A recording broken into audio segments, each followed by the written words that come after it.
186, 187, 188, 188, 189, 190. Just ask them for a number and they'll be with you shortly. 190. How are you? Good. We're not taking too long, are we? Everything is going okay? Yeah, Oh, we got more people here all at once than we expected.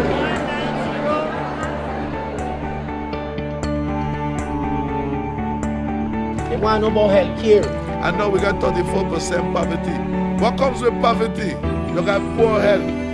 It's a hand-in-hand thing. Ain't too much work on St. Croix.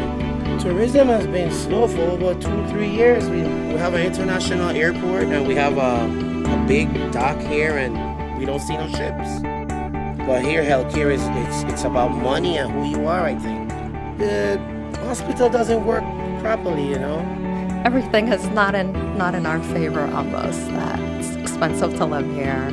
Unemployment is very high, but yet still we have these very restrictive healthcare programs. St. Croix has been under 7 flags. Government-wise, it's a U.S. government. The rules and regulations that we go by here is the same ones that you go by in the mainland.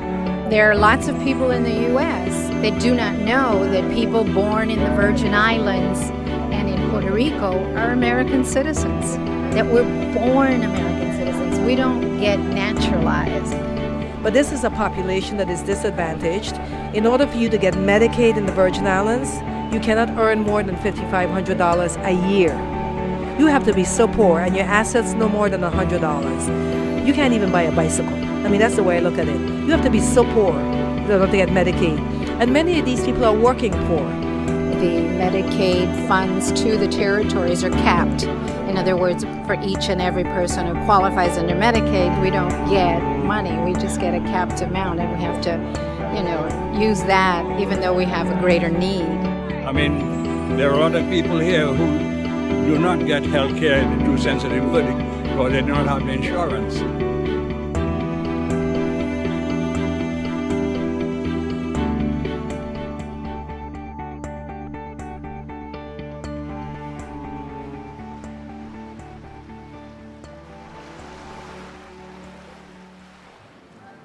I came to St. Croix in 2003 because I wanted to be there with my sister that is very ill. She is suffering with sugar diabetes, and she lost her leg and she lost her sight in one eye. 2 months ago, she was blind completely. She flew to Boston and doctor took care of her, and right now she's seeing in the one eye, but not very good, So, but she still moves around. She's a very independent person. She's 52. I'm 64. I own a business in St. Thomas for 9 years, named Rubies by the Sea. While I'm taking care of her, I have to earn a living, so that's why I'm working here at Pier 69. Insurance. No, I don't have none right now. That's why I don't really go to the doctor because, expensive, I don't have the money for that.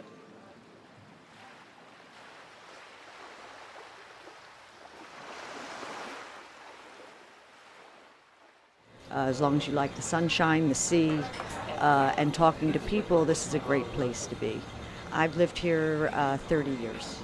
I've been employed 2 years of my life, and I've been a self-employed artist the rest of the times.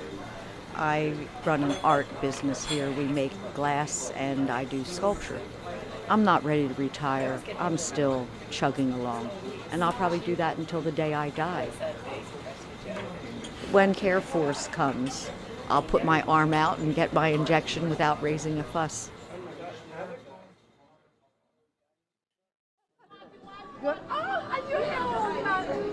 Did you eat this morning? Do me a favor and just hold that. Your level is 103. You're doing good this morning, okay? Thank you. You're very welcome. What you can do now, the pneumonia station and the flu stations are right behind you, okay? This event actually started in 2000 between the military and the civilian. Both of us in conjunction started the Careforce to provide services to our community. We travel to St Croix, St Thomas, and St John.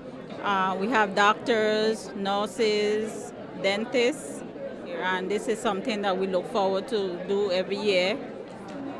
When we started Careforce, it was because we had the lowest immunization rate in the country.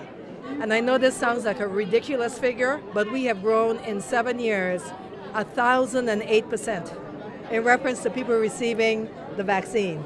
Now, isn't that amazing? Now, we started very low. We were at 3.7, and now we're all the way to 41%. And this is their only way of getting the shot, because the reimbursement to private physicians is really very minimal. It does not really cover the cost. So if Provenza did not step up and help us with actually purchasing supplies and vaccine, it would be very difficult to do that. Because people think it's just a shot.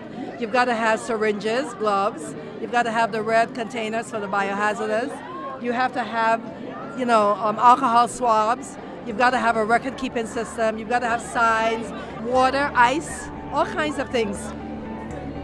When you see them versus it being just a number, that's when you realize what this population is and what their needs are. So definitely an event like this brings attention to the needs that we have that are particular to us because we're geographically distant. Last year, we saw 3,500 people. Our goal this year is 4,000. Here, often people don't think that private companies, nonprofits, and the government can work together. Here, we actually do work together, and Careforce is a great example of that. This is a community, I think, that's very receptive and very appreciative, because so often nothing is done for them. Really, very little is done for them. And so, it's a very disadvantaged population. So anytime somebody steps up and helps us, we're so appreciative. But we want it to be consistent, like flowing water. We don't want it to be like fire that burns out.